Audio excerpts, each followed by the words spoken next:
far off. Amazing. Where? Yep. Where are you from? I forget. I'm in Portland, Oregon.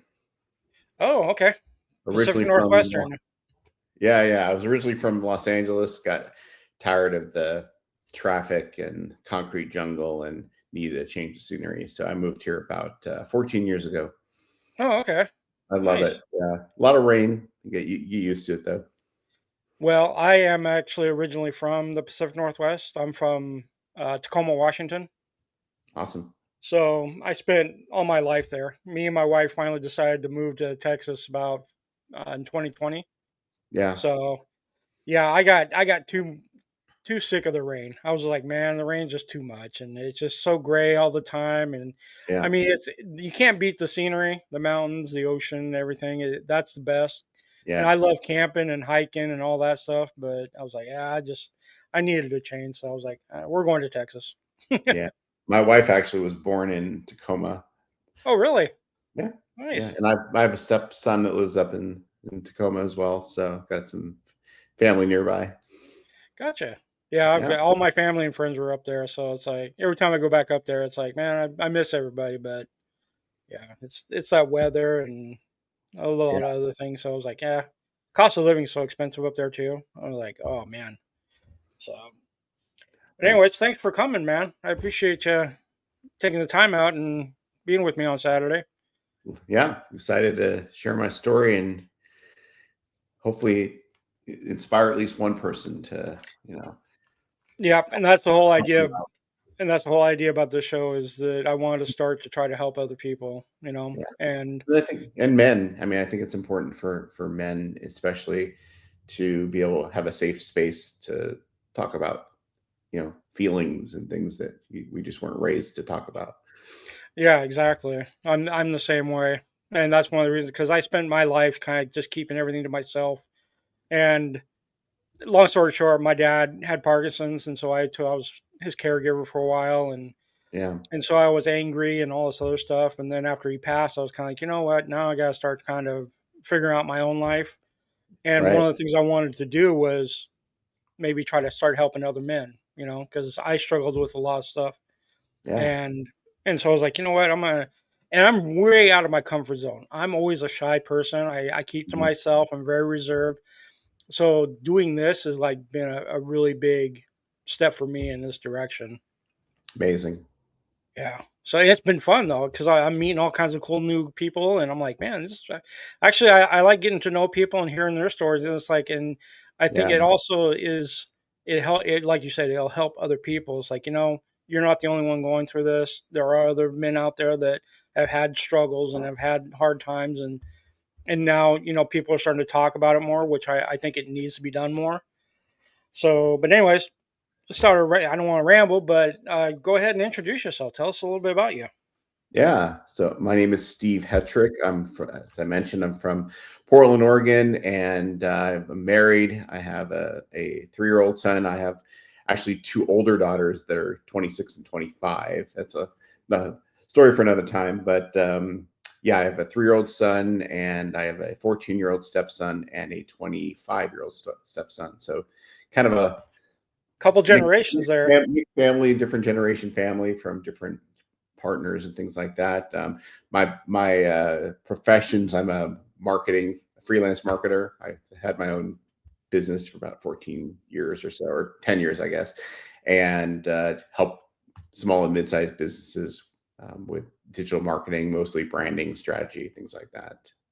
Nice. Very Yeah. nice. So, and I've been sober and recovered from alcohol for over 7 years. I was a 20-year blackout drinker, mostly hard alcohol. And, I'm here to share my story about the different approach I took for my own personal recovery that worked really well for me where other systems had failed in the past.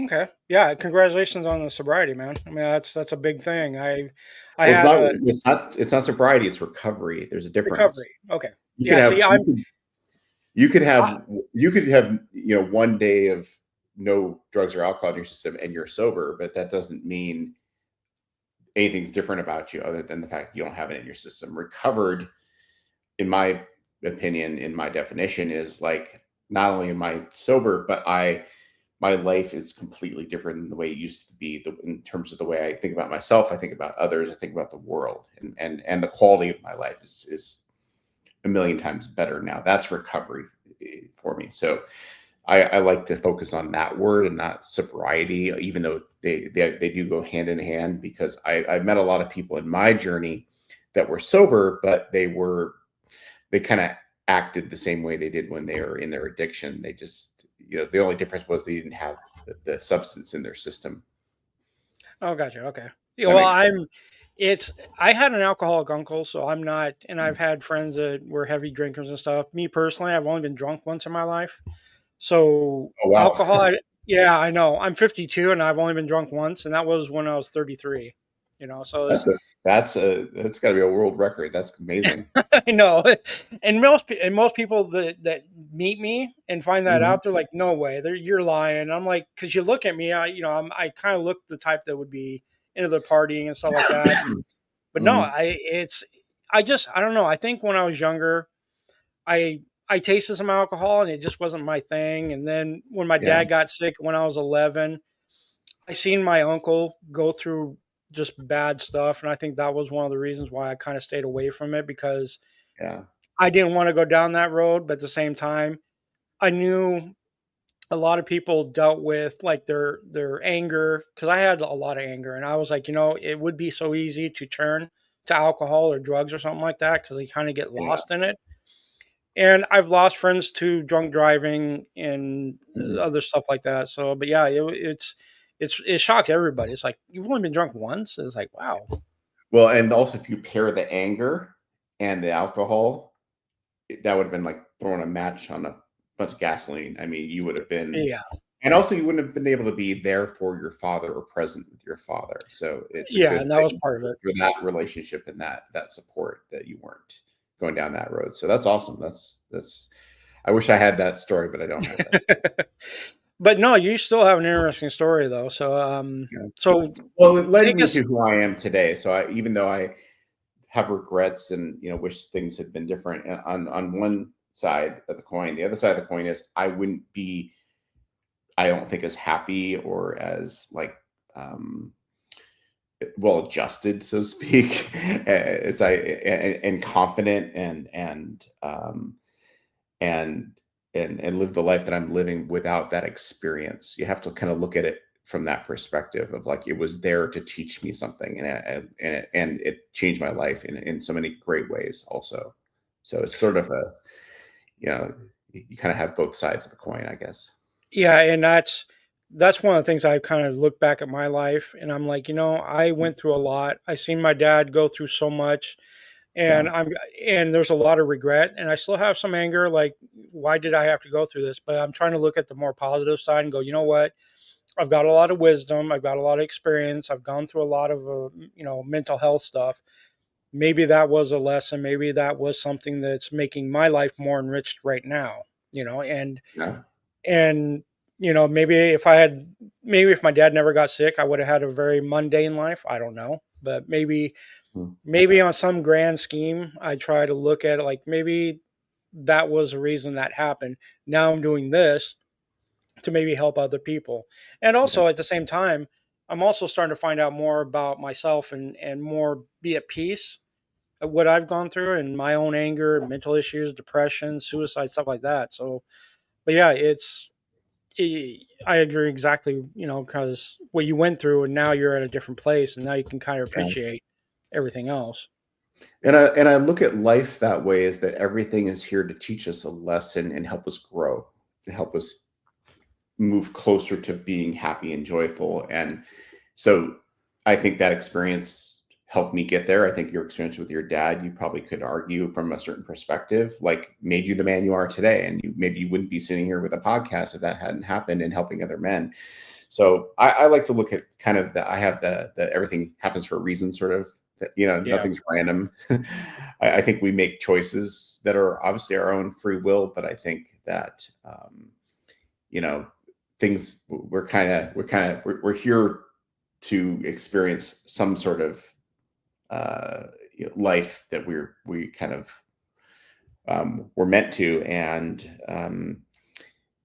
So if you look at life from that perspective, then everything's that happening is supposed to. So you can be more at peace with it. Yeah. You know, it doesn't mean it's easy, and it doesn't mean you No. always see it that way. But you know, especially in hindsight, you can look back and go, okay, well, that's a good thing that that happened. I mean, like when you get out of a relationship, you might think, oh, that sucks that you broke up with so and so, or you got divorced from so and so. But you know, usually there's a learning that happened and growth that happened, and there's a reason that that happened, and maybe it's to set you up for the next thing. Which I've learned. Looking back on my life, I've seen like how I can see the tapestry that was woven, you know, that okay, because I did this, this good thing happened. Because of this experience, this other good thing happened. I mean, I wouldn't be with my wife today if I hadn't gone through what I went through and I hadn't, you know, had the relationships I had. So, you know, I have to look at it from that perspective that everything happens for a reason. Very true. So take us back to like your first drink and what got you into the drinking phase. Yeah. So my first drink was actually a really interesting story. I was 18 years old. I hadn't up to this point really thought about drinking or anything at all. I was a pretty good kid in terms of I didn't get into trouble. I didn't get into fights. I wasn't like smoking weed or smoking cigarettes or doing that kind of stuff when I was in a teenager.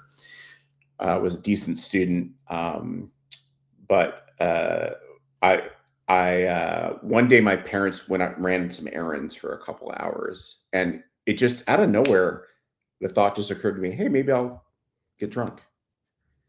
I don't know where it came from. I really don't. It just out of nowhere. So I went inside, got a big, huge glass like this. This is just like electrolytes and water, but a big one like this, and went to my dad's liquor cabinet and filled it up to the rim. Now I didn't know anything about proof or alcohol. Like, I had no idea what I was doing. So I down and it tasted like it was horrible. It was like gin and drambuie and all sorts of gross stuff. And I just chugged it down. And I remember the first time I felt the effect, though. I was like, "Oh, this is why people drink. I get it." Like, and I feel like that moment set me off. But the interesting thing, the part of the story was that I was in a play and I was supposed to perform that night. And not only Oh. that, the church group I was part of, like the youth group I was part of, was going to Hmm. see me in that performance that night. Oh boy. And at 3 o'clock in the afternoon, I'm hammered. Wow. And so my parents come home, and by that time I had had another full drink, and you know, having never touched it before, I was blackout the first time I ever drank. And they came home, I don't know what time it was, and they realized I was shit faced, and they had to call the director and tell him I wasn't going to be there, and it was like so embarrassing, you know, the next day when I don't remember anything until I woke up basically the next morning with a massive hangover.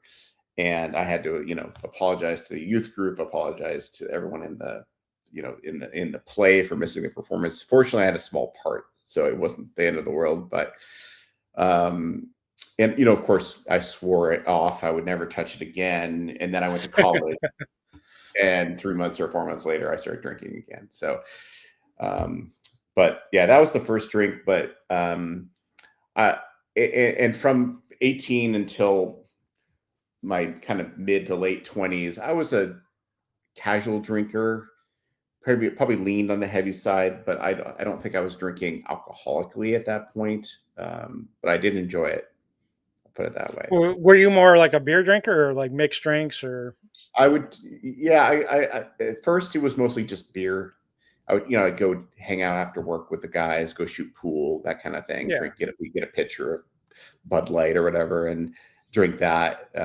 But you know, I would have like 6 beers, and then we would usually finish it with a couple cocktails afterwards.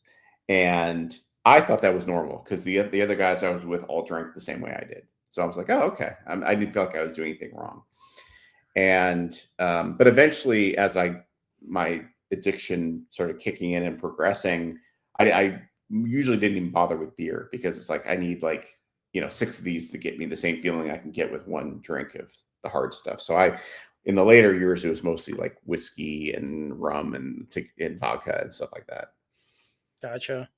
So Yeah. when you went from kind of the casual into more hard stuff, was there like a motivation or an engine or something that kind of pushed you into drinking more heavy? Because I know like my uncle, it was he cheated on his wife, his ex-wife, his I mean he did a lot of things that he hated, so he drowned Yeah. himself in alcohol to kind of numb himself and kind of forget. Was there something going on in your life that kind of made you want to use alcohol as something to kind of I don't know, cover it up or something of that sort?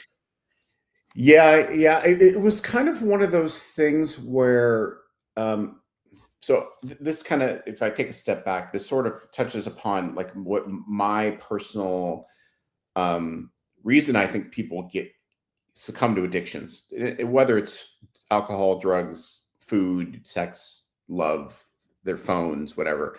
Yeah, It has to do with ultimately, fundamentally, a lack of self love and a lack of self, like accepting yourself the way you are.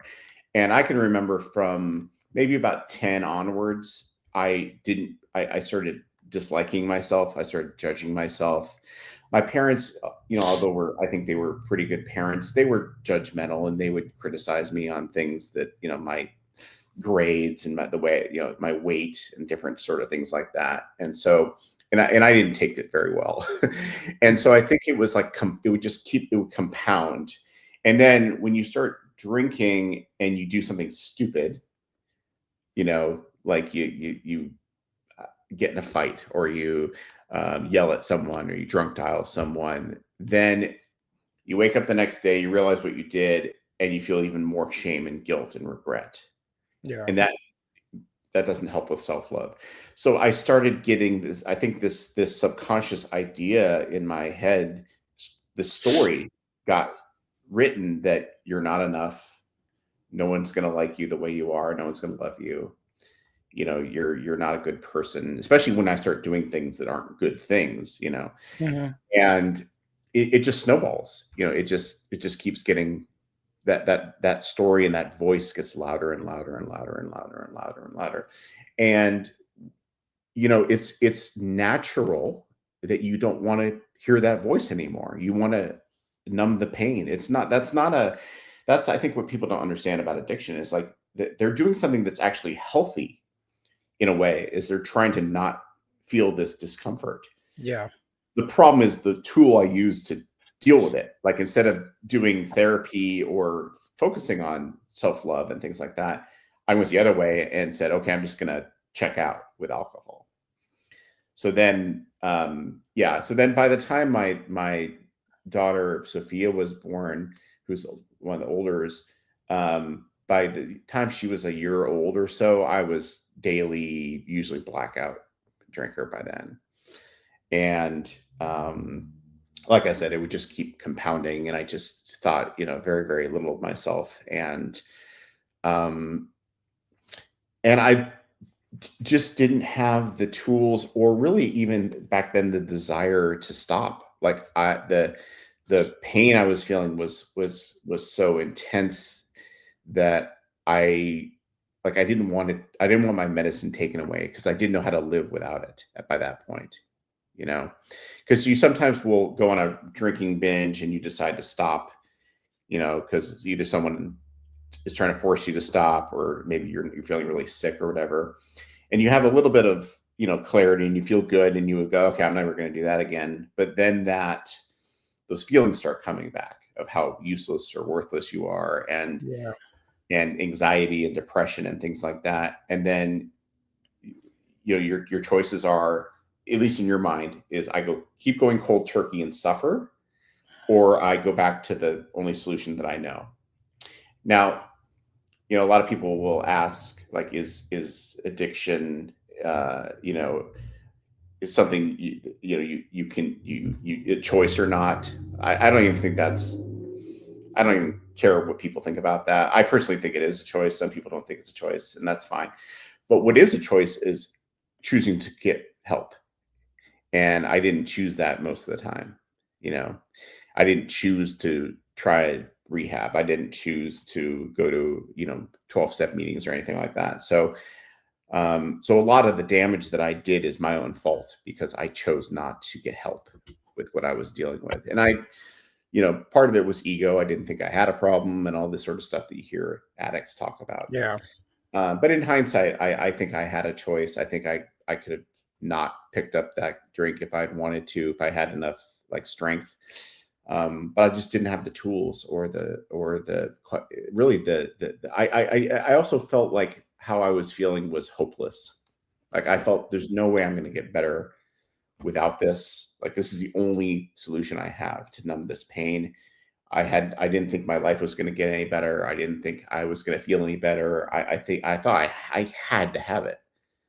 I saw no other way out, right? And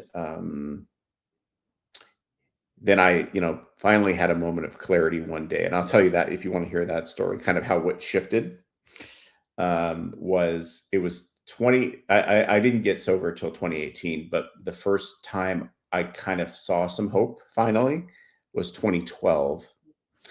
And had just woken up from being blackout drunk. I was hungover. My eyes were puffy and baggy, and my face was swollen because of all the horrible things that alcohol does to you physically.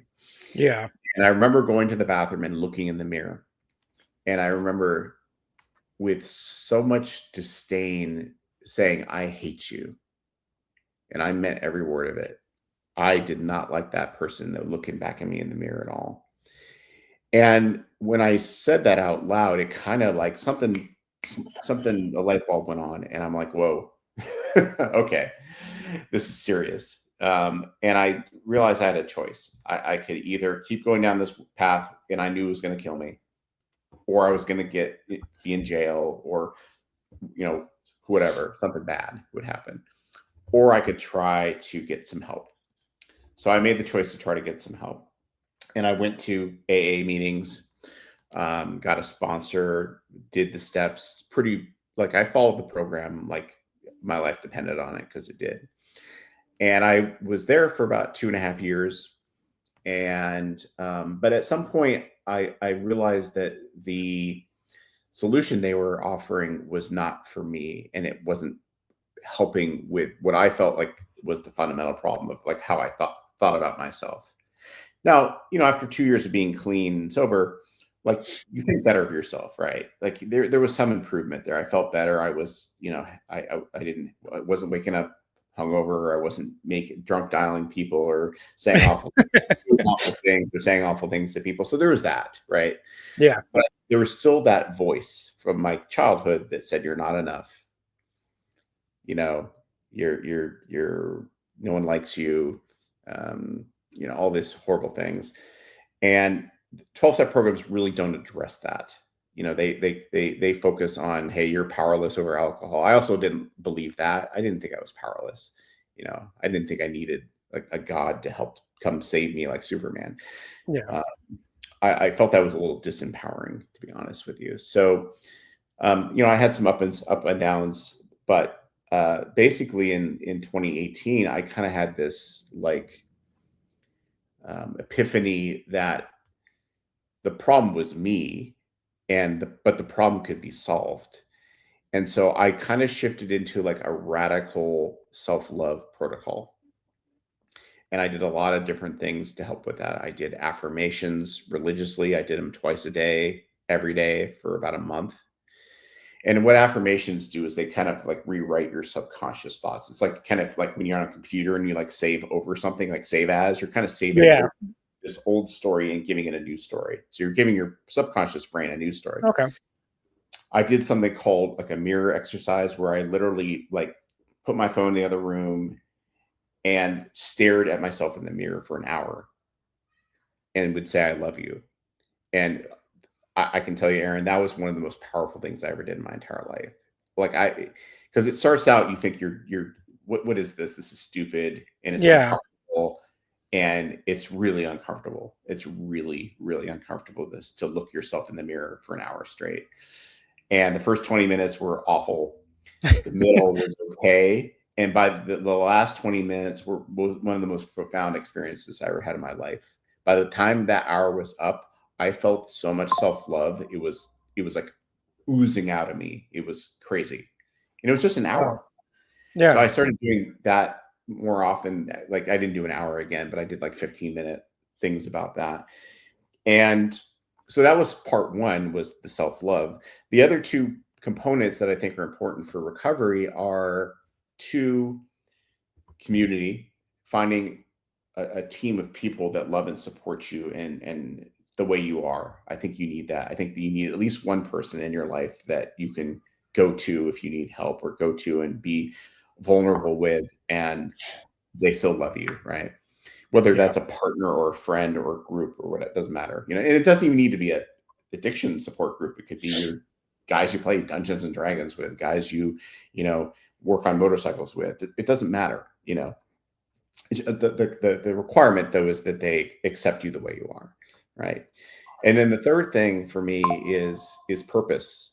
Like when I was drinking, I had no motivation. I didn't care. I mean, I would go to work just to have money to live and buy more alcohol, right?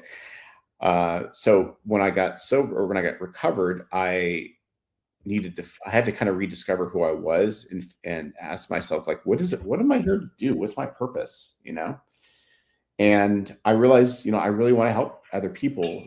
And I'm still not 100% clear about how I'm going to do that, but going on doing things like podcasts, and I'm part of groups on Reddit that are about addiction, on Facebook that are about addiction, and I always write encouraging things, and share my experience and story and suggestions. And I think my purpose is just to help spread this message of self-love that was so impactful for me, you know.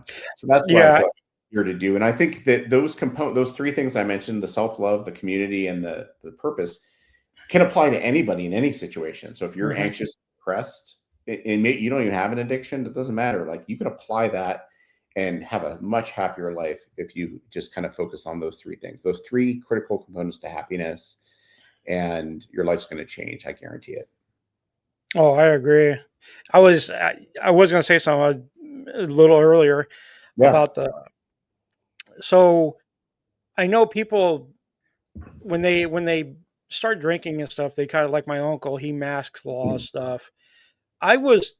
I'm kind of the weird one that my pain, my depression, I hated myself. I've always hated myself. I've always mm, never I thought myself as kind of a piece of crap. I wasn't good enough. I was shy and I was short, and I had a lot of self-hate. And for some reason I never turned to anything. I almost wanted to feel all that pain. I almost wanted to mhm, feel like this is life.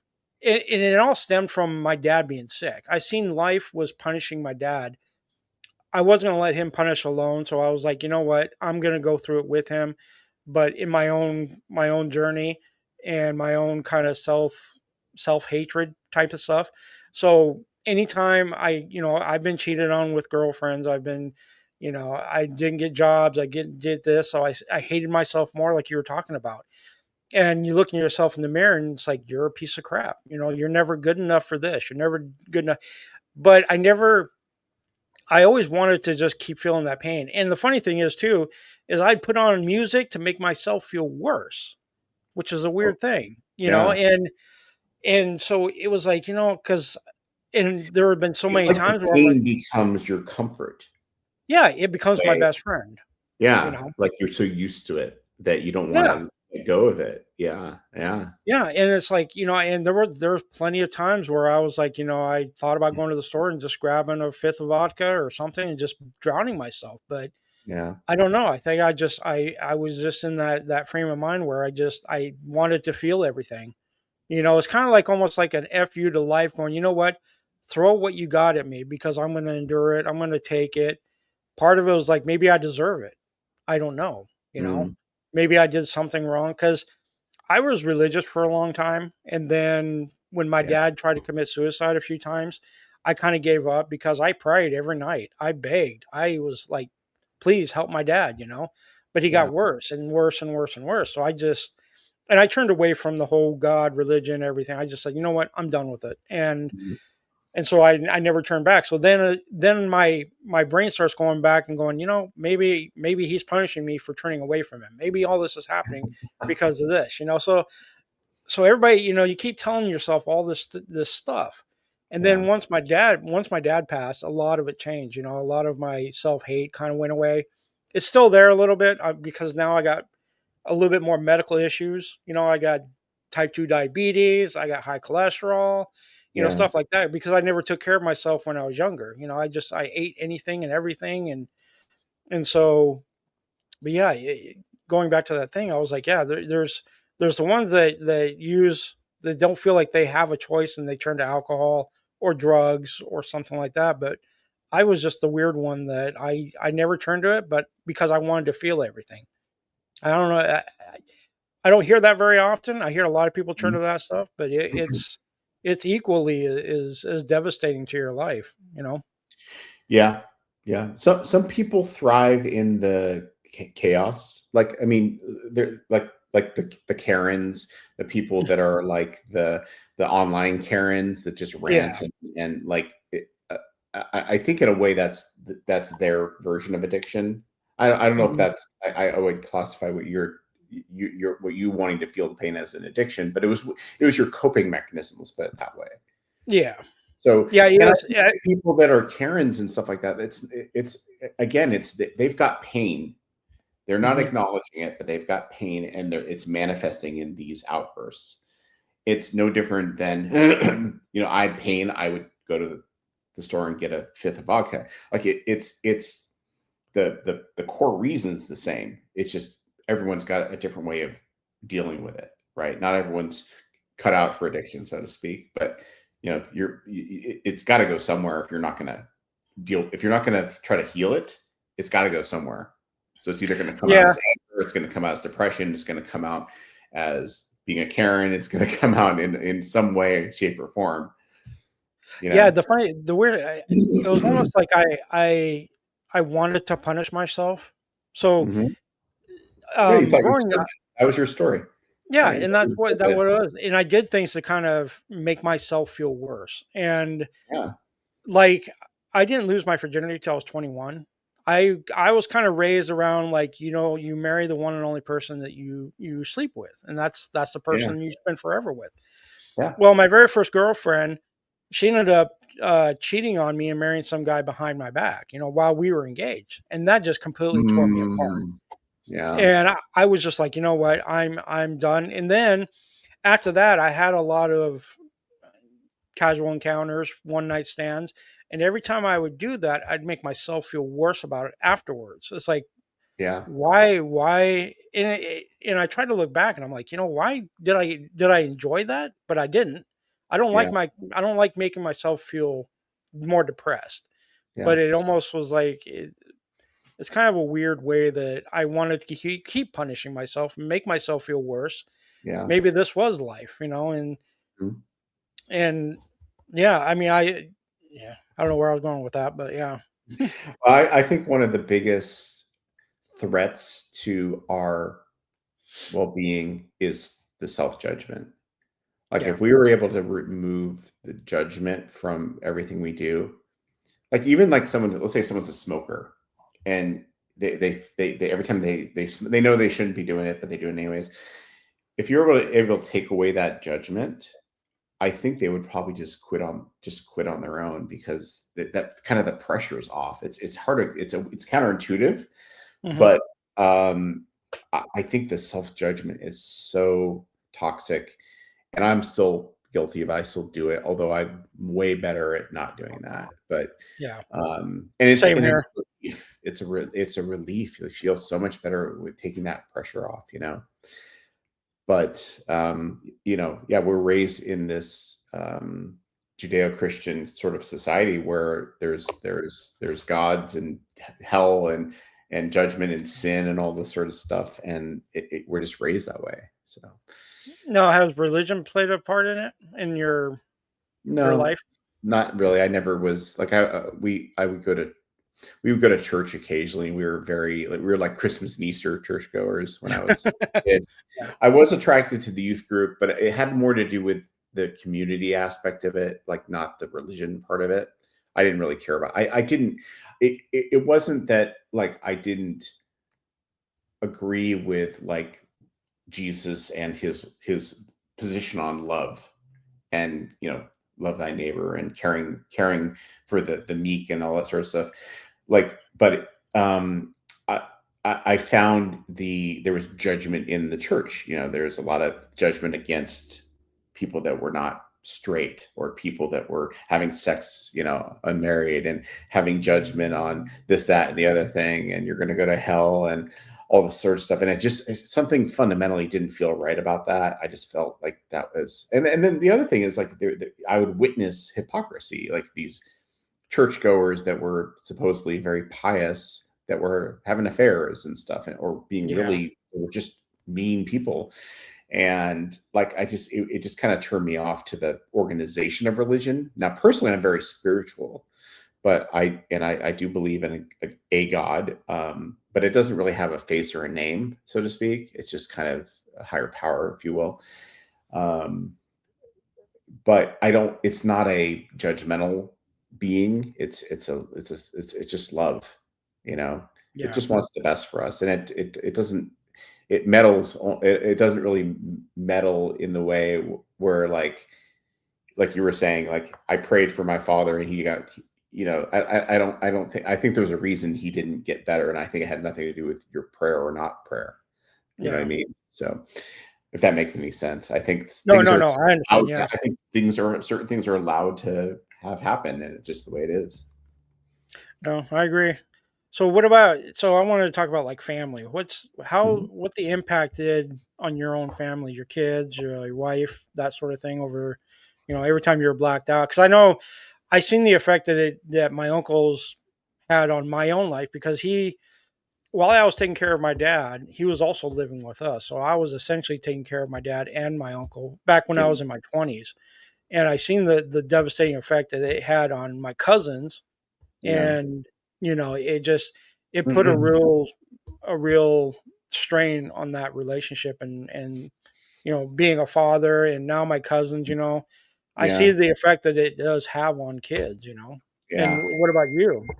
Oh yeah, 100%. I mean, my first wife, Julie, Sophia's mom, my daughter Sophia, she um like, it's good we're not married anymore. We're not compatible, but at the time, it was awful for her because she couldn't trust me with, our daughter a lot of the time.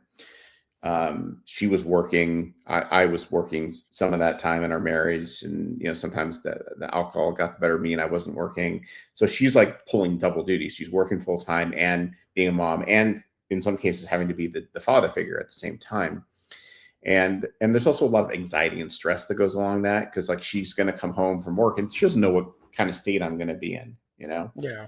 Like imagine that anxiety is like, who is this? It's this, roulette of what Steve am I going to get when I get home? Is it going to be sober? Is it going to be nice? Is it going to be passed out? Who knows? So it did a lot of damage to that marriage. And I've made amends to her years ago, but it was something that was definitely very, very toxic.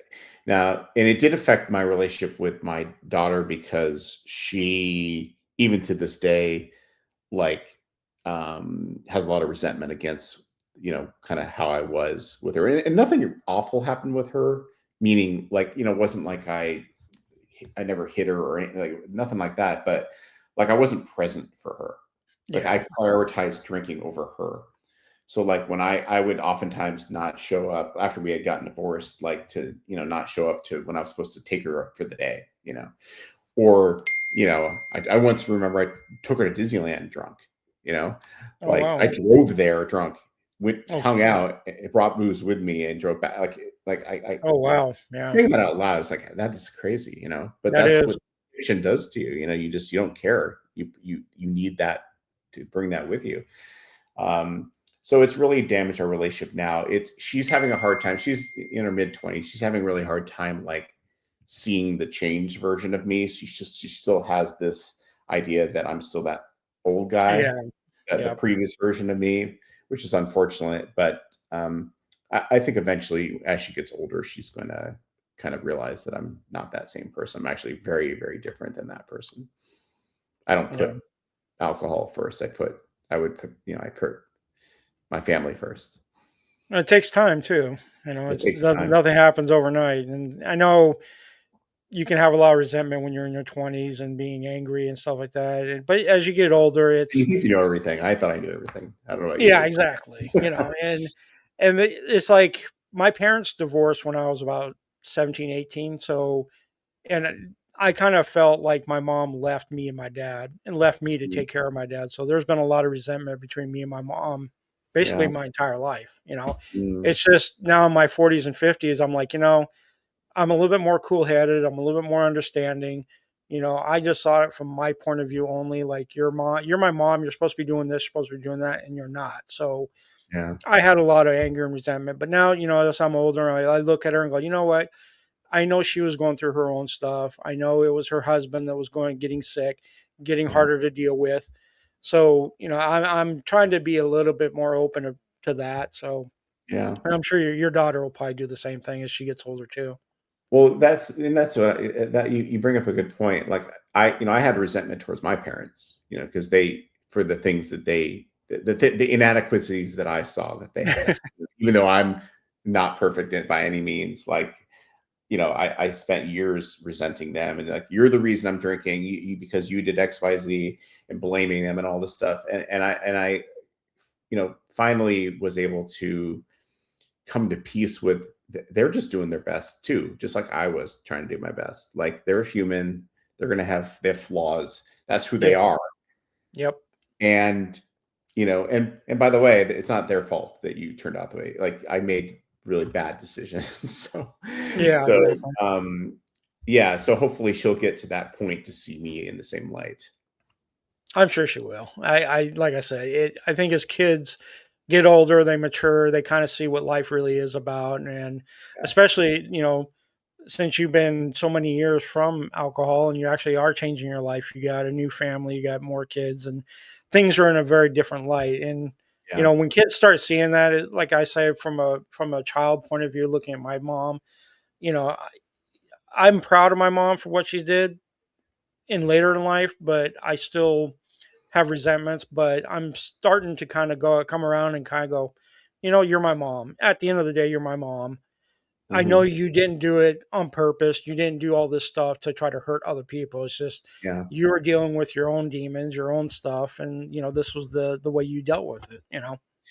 Well, and also, your anger towards her only hurts you. Yeah. Doesn't hurt her. You thinking about her and being pissed off. Like, she has no idea you're doing that. Like, that's not hurting her in any way. Just hurting yourself. So Yeah, and that's I was talking to my buddies the other couple weeks ago about it, and it's like, my buddy's like, well, what you being angry at her, what's that gonna change? It's not gonna yeah. change her life at all. It's gonna change yours. And it Yep. has. It's Yep. like Yep. you need to let that go. And then I sit here and I go, I want answers. I want why did you do what you did? And then then my buddy's like, because he's been there since the beginning. I've known him since I was 10. So he's seen everything. And he's like, even if she told you all the things you want to hear, is that going to change anything? I'm like, not really. It's not going Yeah. to change my life. So yeah, I agree. The parents, I think as kids, they're going to see the improvements that you made, especially from where you were to where you are now. And Yeah. they appreciate that as they get older, I think. Yeah. And I'm fortunate that my 3-year-old, he'll never see me drunk. And I'm present, very present with him. Like, I wish that I could have been this way with my daughter. And it just enjoying it so much, and I had moments with Sophia that I enjoyed and things like that. But, um, you know, uh, being able to be present with him and really just savor these, like, watching him grow up. Like, I don't remember a lot from Sophia when she was younger. Like, Yeah. unfortunately, with Cal, my son, I remember everything. I was there for every every day, every birthday, every first step, every word. Like I get to have these memories, which is a gift, that I didn't get to have before. So I'm so grateful that I'm in the state I'm in now, where I can truly, truly, savor and enjoy watching him grow up and helping him become the man he's going to become. Yeah. Now you said you had a couple other kids too, like 13, 14 ish Stepkids, yeah. stepkids. Oh, okay. Yeah. Now how long have you been married to your wife now?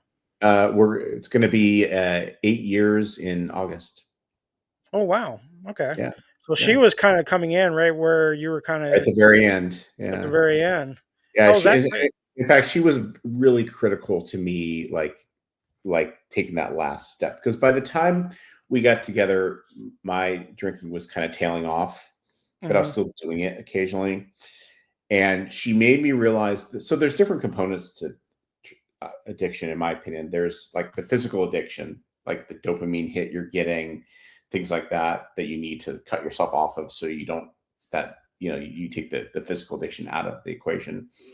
But then there's the emotional side that we just talked about. But there's Hmm. also this, like, the psychological side, and what I mean by that is more of the habit, meaning like I feel stressed, I go get a drink. Like It's it's a just default. Yeah. you tie the two together. So I had to learn, when I'm feeling stressed or whatever, to not think about, to not go to what I usually go to, and to do something else that's healthier. So I had to kind of retrain my brain to think differently. And she helped a lot with that part of it. And also she helped a lot with the having that person that loves you unconditionally. She was Yeah. someone I could talk to about it and be honest about it, and really kind of help me through, like, kind of clean up the last part of that part of my life and move on. So, um, and it was her, I think, her just undying love for me that really was like, kind of took it over the edge, because I remember thinking in the back of my head, that first year we were married, that, well, I always have alcohol if I need it, kind of my back Hmm. pocket, if I wouldn't drink for a while. And I was like, I had to stop thinking that way. Like, I have to get rid of this crutch. I have to get rid of the parachute. I can't, like, The temptation. Yeah. it's just not gonna, like, it's just never gonna work if I don't go all in. I had to go all in, and I did. And I'm glad I did. Yeah. It was the same for me. Because I didn't think I deserved to be in a relationship. I didn't, and I look back, I'm like, I wasn't healthy enough to be in a relationship. And then August of 2017 is when my dad passed, and then I met Mm, my wife at the very end of 2017, December. So it was kind of like, yeah. I was kind of going into that transition, like, you know what, maybe I deserve a little happiness for myself finally. And she's been the best thing that's ever happened to me since. And we've been together almost Yeah. 10 years, and it's like it's a wonderful thing. It takes a good woman. I ain't gonna lie there. Yeah, 100% agree with you. Yeah. So do you still have kind of temptations even today? You have like the moments where you go, you know. I would say this, as far as it ever gets, is the that and since you didn't drink, really, you may not I understand may this, not but understand. Yeah. it's like that having a cold beer on a hot day, and that, for what that first sip tastes like, it's kind of Oh, this. I think yeah. that that's what we're trying to get back to as as a species, that like, Yeah. this state of peace and serenity that we probably didn't have since we were kids. When you're a little kid, you don't think about job and money and future. You're Oh just so no. present Yeah. that you're kind of at this peaceful inner state at all times. And I think we're chasing that feeling. So that first sip is kind of that. So I miss that. I sometimes think about that feeling, but it's just a thought about, oh, I remember that. It's not like, oh, I want to go down to the store. No, I don't have those thoughts ever. It's more, I've never, since the day I stopped, I've never once considered, like, seriously considered drinking ever since then. It's just those, like, little thoughts about, oh, that cold beer sounds nice right now, and then I just, and I think about something else. That's as far as it gets. That's good. That's really Yeah, good. yeah. Very nice. I don't have that association with like, oh, that's gonna make me feel better. It's gonna numb the pain because I don't have the pain. That's the thing. I have nothing to hide from anymore. Yeah, especially even having your son, that's even more reinforcement of like all the good things that you see, Yeah, and the good things that are happening in your life kind of outweigh the other stuff. And it's like, you yeah. know I have what, you got zero a lot reasons more. to go back. Yeah, Zero. and it goes back to that thing you said earlier about purpose. I spent my life having no meaning, no purpose. I spent most of my life single, Yeah, and I really didn't care. I didn't care about meaning. I didn't care about purpose. And like I said, when my dad passed, a lot of stuff changed. And yeah. now my wife, my 5 dogs, they bring meaning to my life. They're the Mhm. ones that get me up and are like, hey, you know what? My life is good because of them. Yeah, But now, especially like doing this podcasting and stuff, it's now giving me a purpose. And I yeah. feel like my life is actually starting to finally come together. I'm 52 and it's finally starting to come together. I hear And you. it's a great feeling. And it's like, man, I one thing I'm saying, I'm like, man, I should have done this earlier, but at the same time, it's like I wouldn't be doing this now if I hadn't gone through all the stuff that I had gone through. Yeah, you weren't It's ready. like, Now you're ready, and here you are. yeah, Look, and it's like, look at you. It's yeah, only going to get better. yeah, It's only going to get exactly. better. Yeah. Yep. Um, so before we Keep go, going. Keep going. yeah, is there anything you'd like to like tell people, tell young men that kind of are struggling with stuff, and Yeah. Yeah, like we what didn't would really be a touch message on. you give them? Yeah, we didn't really touch on the that going through this as a male. Like I can tell you from Well, we experience. Like can. I mean, we can still do it. There's not like a time limit or anything. So if we want to dive into that, that's all I, good for I, me too. I've only got about 10 minutes left of Okay, time, that's good. but I think what I wanted to say was like you and I were probably both raised. I can't speak for you personally, but like real men don't share their feelings. Real men are tough. Yeah, My exactly. father used to tell me I was too sensitive. When I would get upset about things, and um, he wasn't like the manly man, like got to toughen you up kind of thing. Even though he had some military background, but he was more of like he was very like stoic. He didn't really show emotions, Mhm. but that's kind of how I was raised. Like it wasn't okay for me to feel feelings and talk about feelings. But I found that the opposite's true. I found that real strength, real courage is being vulnerable and saying, "Hey, I need help." You Yeah. know, because help is not giving up. Help is saying, "I refuse to give up." Hmm. If you're going to give up, then you might as well just end yourself, right? But Yeah. if you're asking for help, you're saying, "I'm not ready to give up. I'm refusing to give up, but I need support." And I think that's one of the bravest things you can do, especially as a man, is to say, "I need help. I need support. I'm struggling. Please, who can I lean on here?" And I think the other thing that, especially people that are is still in the depths of addiction, or even in the depths of depression or anxiety or something else going on, like there is hope. You Yeah. may feel hopeless. You may feel no one else understands you. Trust me, I understand you. Trust me, I've been there, and there is hope. It's hard to see it, but it's out there. There's an expression that I really love that says the sun is always shining behind the clouds. So even though it looks dark and yucky outside, just past that, it's blue skies and sunshine. So the what I would encourage you to do is find one little thing that you can be happy about. Maybe start with gratitude. Gratitude is a great practice. Find one Hmm. thing, little thing that you're grateful for, even if it's just having clothes on your back. A lot of people don't have clothes. A lot of Yeah. people don't eat. People are homeless. Be grateful for your house. Start with something small and find a little bit of something that's a little bit of light, a little bit of something that makes you happy, and focus on that. Because whatever you focus on is what you're going to get more of. There's the story that I heard once. I love it, and it said like a man. I don't remember the exact details, but it's something like a man is walking through the forest and he encounters two wolves. One is like evil and one is good, and they're about to fight, and it's like, well, which one? Or I'm probably getting this wrong, but it's like, well, which one wins? And it's like, well, the one you feed is the one that wins. So if you feed the positive wolf, that's you're gonna get more of that. If you feed Yeah. the anger, you feed it's probably not evil, but it's like if you feed the depression, if you feed the anger, like that's what's going to grow, right? Yep. It makes sense. So find your hope, find a little piece of sunshine, because there's a little bit of sunshine coming through. I guarantee it. Everybody's got something, even if it's like you feel like you have nothing, but you've got a dog that you love. Cool. Focus on that love, and it can get better. You just have to reach out and ask for help, and there are people out there that can help you. Oh, for sure. Yeah, I'm right there with you. I'm in a lot of Facebook groups like men's mental health, men's support, stuff like that. And Mhm. there is a, I guess you can call it an epidemic, because like you, I was raised. My dad wasn't quite that way, but I had a grandfather who was like a man's man. He was just like, Yeah, he's part of the greatest generation. He was military.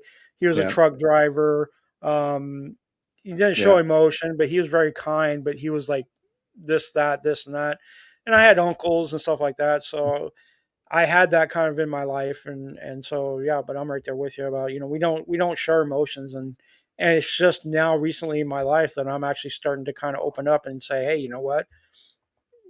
I do need some help. I do need to talk about my stuff, and yeah, that's like I said, that's why one of the reasons why I started this is like, we got to start talking about it more. yeah. We got And to that's get, that's strength, my friend. That is yeah, strength. yeah, Like I agree. being willing to talk about it and help others. That's the definition of strength. It's not how much you can bench or how many asses you can kick. It's or how far you can hit a baseball. Like real strength is like being able to do things that other people find uncomfortable. Yeah. And I believe wholeheartedly that you can still be vulnerable and you know, be that kind of person, but you can still be a man too. You don't have to 100%. feel like just because you're vulnerable and stuff doesn't mean it makes you less of a man. You No. can still be the lifting weights and doing all this and all Yeah. that. And you can still Yeah. be a man. You can still talk with your buddies and BS and tell jokes. And, you can be that man's man, but you can also be that other person. And I think we need to find a balance there. And that's why, like, I'm trying to do that Yeah. myself. It's like, Yeah. I think you can still remain a man and still be vulnerable. And I've cried plenty of times in my life, Mhm. usually in my own space. Nobody sees me, but you know, it happens. We're still human and we're Yeah. emotional people just like anybody else. But Yeah. we're taught to keep everything inside, keep everything close to the chest. That's just how we deal with it. But yeah, no, Yeah. it's a great message you just said. So Yeah. I'm right there with you. Yeah. Awesome. Well, thanks for Well, having me, Aaron. I really appreciate the opportunity, and it was great meeting you. And I hope you keep going and just like share that message, man. You're doing the Lord's work. oh, I agree, man. And it allows me to kind of meet gentlemen like you and just to hear people's stories, and it gives me kind of hope myself. It's like, you know what? Even just this, it gives me a little bit. I've like I was telling my wife the other day. It's like, I'm starting to do these podcasts. I'm going on others. People are coming on mine, telling my story. I'm hearing other stories. It's just I feel 1% lighter. I feel 1% more Yeah. at peace because of this. And it's like it's a good feeling. It's something that, and I told her, I said, I want to be a better husband. I want to be a better friend, a better grandson, a better human being, a better man. Yeah. And by me doing all this, I feel like I'm going in that direction. Yeah. And it's definitely, like gentlemen like yourself and others that I've met in the last few months, it's like, this makes it worth it, man. Yeah. Yeah. 100%. Well, thank All you for right. coming on, man. Yep. Great meeting You you. know, we can do this again for sure and maybe dive more into the whole, man aspect and how it Yeah, I would affects love us. to. Sounds great. Yeah. So, Yeah. but yeah, man, I appreciate it. Yeah. Appreciate Have your yourself time. a great Saturday. You too, man. All right. All right. Take care. See ya.